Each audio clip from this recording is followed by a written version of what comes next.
Mas e as drogas, cara? Eu fumo maconha, eu tenho essa preocupação da maconha tá fudendo meu cérebro.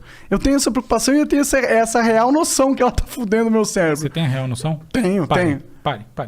Veja bem, ser burro é ruim. Sim, tá? mas eu tô acostumado. Não, você é zero. Você só brinca. Não. Se você tá sentindo, pare. Veja bem, a gente é bom de informar a gente mesmo, tá? Então, inclusive, uma das coisas que se fala muito sobre câncer é isso. A pessoa, ela saca quando tem uma coisinha que já não tá mais igual, tá? Então, putz, você tá com aquele pulmão que você dá aquela tossida, você...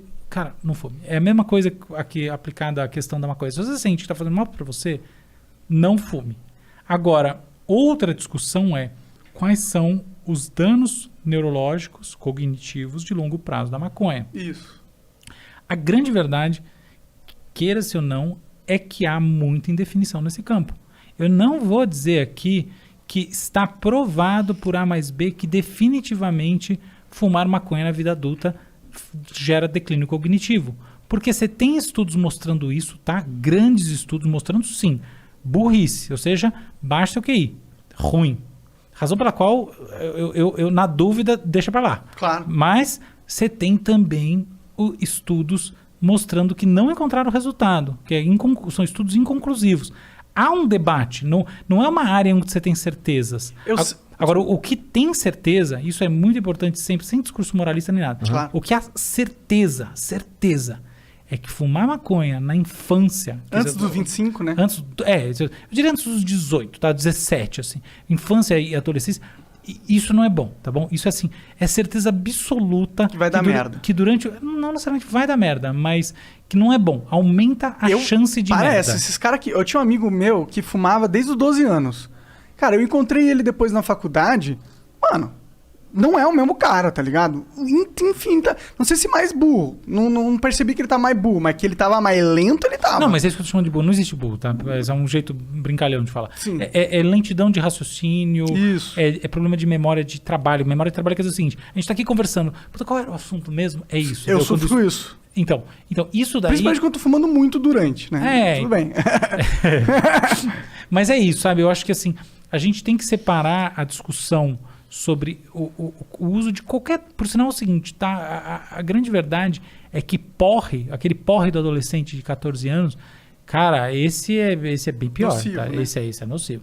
Isso é total. O álcool é nocivo pra caralho. Se for comparar com a maconha, assim, tipo... Eu acho que a maconha também é nociva, mas o álcool, ele tem umas... Tipo, a única coisa que me pira com o álcool e a maconha é que o álcool é legal. Eu acho, tipo, é injusto, tá ligado? Porque o álcool é nocivo também. Tanto quanto, ou até mais. Dependendo da escala de que você consome. Sim. Tipo, você pode fumar maconha à vontade, você não vai ter overdose de maconha. Sim. Mas você não pode beber à vontade. Se tiver 10 garrafas de vinho aqui, talvez... com 20. 1,5 eu tenho como alcoólico, pode ter certeza. Mas é isso mesmo. Experimentei. Já tentei. Total. Mas você tem toda a razão, eu acho que esse é um grande ponto. Mas do outro lado, o que eu sinto, assim, que eu acho que é o ponto mais assim, relevante para a gente como sociedade, é que existe uma decorrência que parece que ela é lógica e natural desse raciocínio de que maconha na adolescência e na infância faz mal e tem que ser evitada a todo custo. E na vida adulta bem ela não faz, ou ela é neutra ou ela faz mal, que deve ser proibida. Essa é uma total outra discussão. Outra discussão, Outra total, discussão. na minha visão. Então, exato. Então, acho que a gente tem que tomar um cuidado só para não amarrar as duas pontas. As duas coisas. Porque não é, tá? Então, por exemplo, quando a gente vai pensar qual que é a política de drogas ideal para um país, a gente tem que pensar, por exemplo, qual que é a política de criminalidade que a gente quer, de relação com a criminalidade. Tributar as coisas, por exemplo, por que será que os Estados Unidos e muitos países... Estão indo pro lado da legalização. Entende? Uma das razões é desmantelar a indústria do tráfico de drogas. E os caras falam que... Não, eu conversei com o Eduardo Bolsonaro aqui, ele falou que, mano, se você legaliza a maconha, a Farc vai dominar. De onde que ele tirou essa lógica?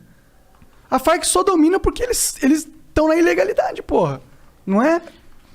Essa é uma longa discussão, tá? Eu acho que as Farc dominar, claro que não, porque elas não têm nenhuma penetração no Brasil. Mas será que, por exemplo, a gente pode especular que gente que de alguma maneira está ligada ao tráfico de drogas vai empresariar, vai no mundo das drogas? Pode até acontecer. Pode até acontecer. Eu acho que a ideia no todo... Às vezes vão entrar no mundo da legalidade. Putz, você matou meu ponto. Se isso acontecer, é bom. Isso é bom.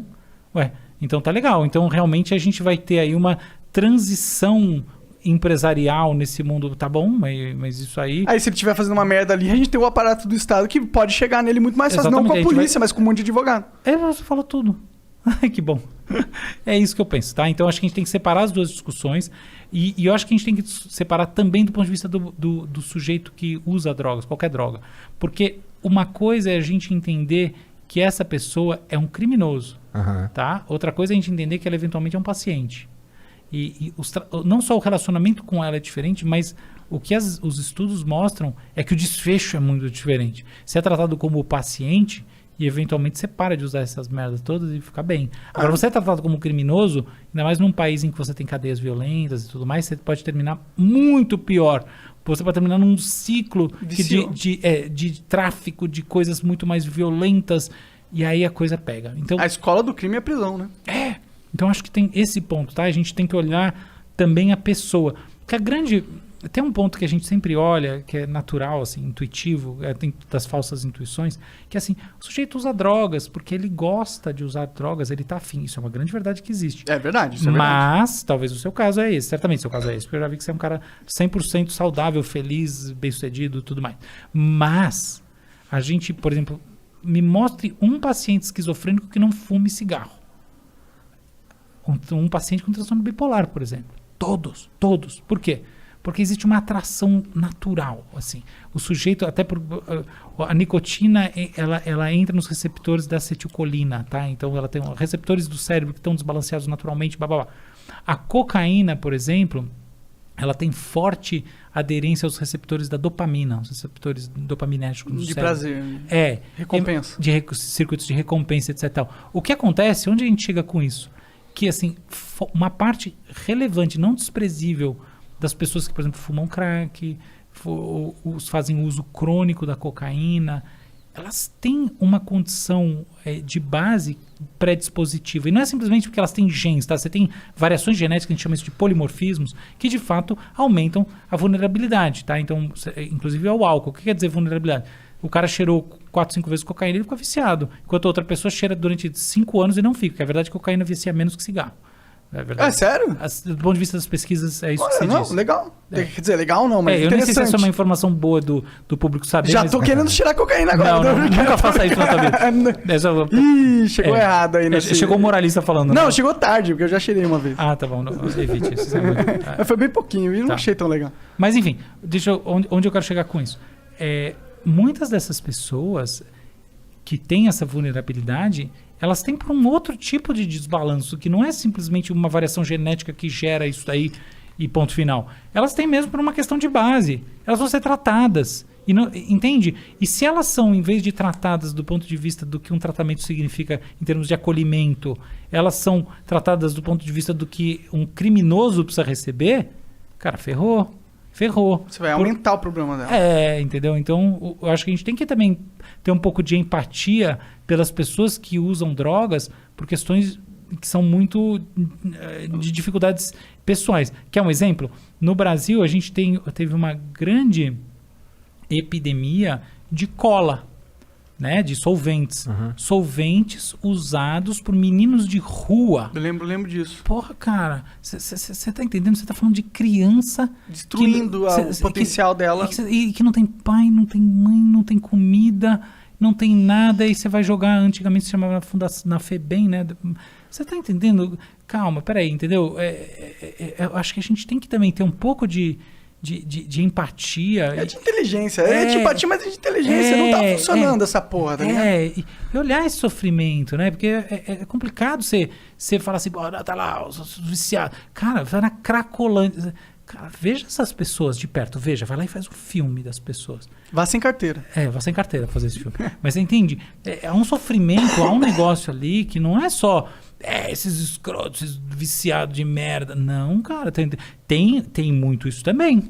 Mas não é só o hedonismo que gera essas tendências. A gente tem que entender que existe um problema de violência, de abandono social, de sofrimento, de vida na rua, de família destruída, de catástrofe em cima de catástrofe, e o cara termina na rua cheirando cola porque ele está com fome. Isso existe, isso não é papo furado, isso é fato de um país chamado Brasil.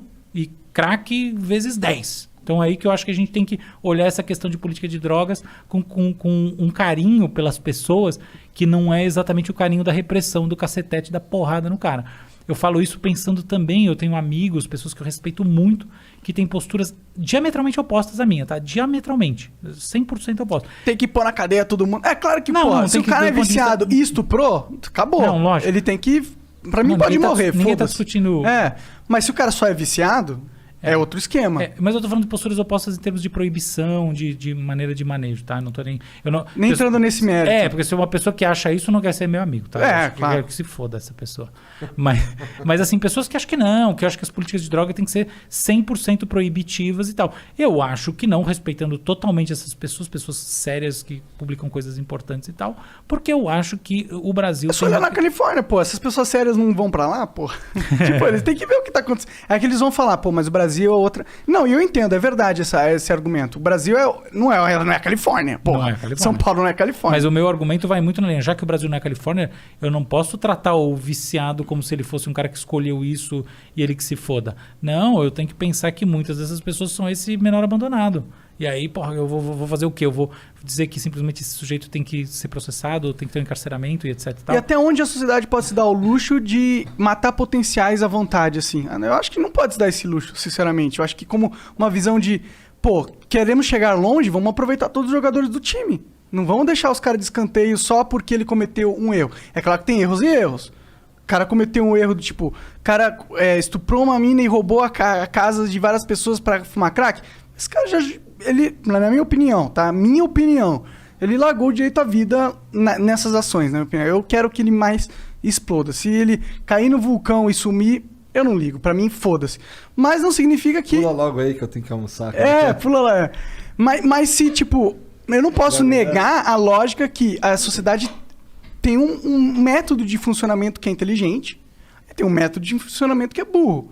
E o método de funcionamento que a gente está atuando atualmente é comprovadamente burro.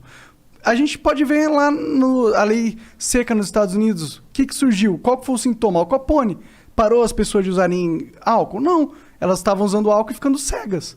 Esse foi o sintoma. O sintoma da proibição é sempre um mercado negro de bosta que só fode, né? Acho que é isso. É uma grande verdade, concordo totalmente. Não, eu concordo totalmente com o que ele está dizendo, tá? É que eu tô aqui, tipo, concordando.